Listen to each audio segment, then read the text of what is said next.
की जनता को, 36 बिरादरी को, सभी धर्मों का पालन करने वालों को ये जीत की बधाई देना चाहता हूँ। और उन्हीं लोगों की जीत है, किसान की, मजदूर की, व्यापारी की, गरीब की, सब लोगों की जीत है। ये जनता के बीच में गए, खास तौर से क्या समस्याएं सामने आई? समस्या, कोई भी समस्या सामने नहीं आई। मैं बधाई देना चाहता हूं मेरे लीडरशिप को और यहाँ के कार्यकर्ताओं को और जो लोगों ने सम्मानित मतदाताओं को कि कम समय में मेरा इतना साथ दिया कि मैं जीवन भर सोनीपत लोकसभा क्षेत्र के मतदाताओं का आभारी रहूंगा। हाईकमान का, हमारे प्रदेश हाईकमान का, सबका मैं आभारी हूँ। ब्रह्मचारी जी, यहाँ से ब्रह्मचारी जी 2 योजनाओं से यहाँ बीजेपी के एमपी थे रमेश कौशिक, क्या कमियां आप मानते हैं कि बीजेपी की रही जिस कारण आप यहाँ जीते? देखो, मैं उन कमियों में नहीं पढ़ना चाहता, मैं तो अपना आगे देखता हूँ भाई, ठीक। फिर भी क्या और विकास कार्य सोचे तो सबसे पहले विकास कार्य हरियाणा में श्रीमान श्री भूपेंद्र हुड्डा साहब के नेतृत्व में कांग्रेस की सरकार बनेगी और बहुत जल्दी, आज आपने रिजल्ट देख लिया पूरे देश का, और कांग्रेस आने वाले 3-4 महीने के अंदर अंदर कांग्रेस की सरकार बनाएगी और विकास की गंगा हरियाणा में बहेगी हुड्डा साहब के नेतृत्व में। मैं आपके सामने कहना चाहता हूँ फिर भी कोई तो कार्य ऐसा रहा होगा सोनीपत के कई काम हैं। मेट्रो का मैंने हमेशा बोला है और मैं पवार साहब के साथ स्टेशन पर 2 बार गया तो हर नागरिक की, हर पैसेंजर की ये शिकायत थी कि यहाँ 2 गाड़ियां नहीं रुकती सवेरे। सबसे पहला काम तो उन 2 गाड़ियों को रुकवाने का और मेट्रो के लिए काम करेंगे। जब मेरठ तक जा सकती है, इधर रोहतक तक आ सकती है, तो सोनीपत क्यों नहीं।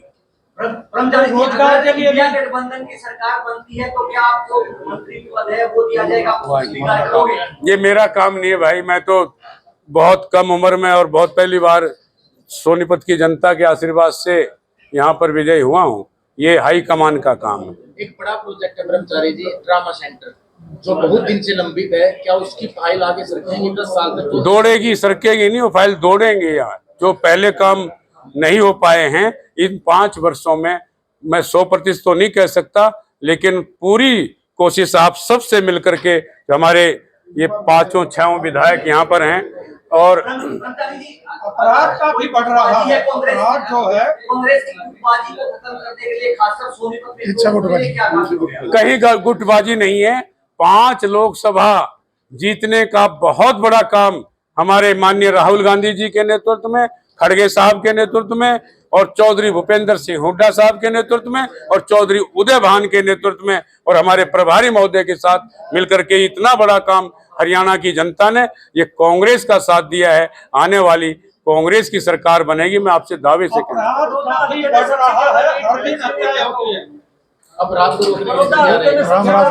देखिए, पहले भी आपने हमारे पूर्व मुख्यमंत्री हुड्डा साहब का राज्य देखा है। जब वो बने, उनके बनने से पहले सरेआम गोलियां चलती थी, धमकी दी जाती थी हर व्यापारी को, गरीब आदमी को। आपने सब देखा होगा उस समय, गोहाना हो, हमारे जो गुड़गांव हो, फरीदाबाद हो, सफीदों हो, जींद हो, सब जगह चिट्ठियां आ जाती थी। लेकिन मैं आपके माध्यम से कहना चाहता हूं कि अब वो लोग भी समझ लेंगे कि यहाँ कांग्रेस की सरकार आने वाली है, या तो हरियाणा छोड़ देंगे, नहीं तो दूसरे इलाज जो माननीय पूर्व मुख्यमंत्री जी कहते हैं उनका इलाज किया जाएगा। और हमारे तो सभी विधायकों ने जोर शोर से इस चुनाव में कहा है कि हरियाणा से गुंडागर्दी खत्म करने का काम कांग्रेस की सरकार।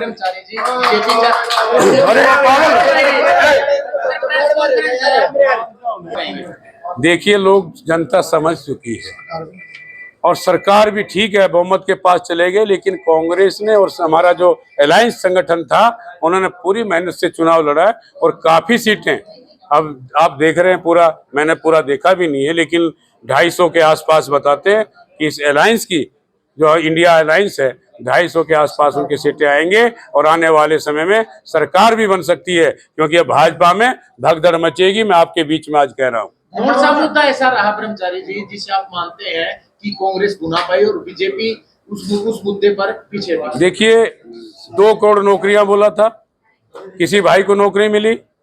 फिर मिलिट्री में हमारे जवान, खास करके मैं कहना चाहता हूं कि हरियाणा के जो जवान मिलिट्री में अपना भर्ती होते थे और अपना कारोबार चलाते थे, अपने घर को चलाते थे, उसको अग्निवीर में बदल दिया। 3 साल की कोई नौकरी होती है देश में, और किसानों का अपमान आपने देखा होगा, हमारे सरपंचों का अपमान। सर्विस करने वाला कोई भी कर्मचारी आंदोलन करता था, लठों से पिटाई होती थी। उसी का कारण आज कि हरियाणा में कांग्रेस की सरकार बनेगी। मैं पुनः फिर दोहराना चाहता हूं, आने वाला समय कांग्रेस का होगा। आपकी जीत में बड़ौदा हल्का की लीड को किस प्रकार से देखते हैं? भाई बड़ौदा ने तो कमाल किया, सामने बैठे, लेकिन कमी किसी की नहीं है। पवार साहब यहाँ पर हैं, रात दिन एक किया। और हमारे भाई पूर्व हमारे वर्तमान विधायक जयवीर नहीं मंत्री और हमारे विधायक जी ने कमाल किया है। रात दिन घूम के मुझे 10 दिन पहले बता दिया था कि 15,000 से जीतेंगे। और हमारे मलिक साहब बिल्कुल यंग की तरह, मैं थक जाता था, आप कभी नहीं थके, युवा की तरह काम किया। और हमारे मेरे भाई सुभाष देशवाल जी आप सामने हैं, और भाई प्रेरणा भी नहीं की थी। मैं आज कहना चाहता हूँ, मैं खुली किताब है सतपाल ब्रह्मचारी और भाई पवार साहब और हमारे भाई साहब का, इनका तो कहना ही क्या है, वाल्मीकि जी का जो बहुत सारे इन लोगों का जाता है। मेयर साहब कहाँ हैं? और हमारे मेयर साहब को भी मैं बधाई देना चाहता हूँ जी, युवा कार्यकर्ता है, उनको भी करूँगा। धन्यवादी दौरे जनता के बीच में कब से शुरू करने जा रहे हैं? भाई जल्दी करेंगे, जैसे 1-2 दिन के बाद यहाँ, और यहीं रहूंगा, आप लोगों को मिलता रहूंगा। मैं पुनः युवा कांग्रेस को, सेवा दल को, महिला कांग्रेस को और आपके पार्टी कम्युनिस्ट सभी संगठनों का सबका धन्यवाद करता हूं।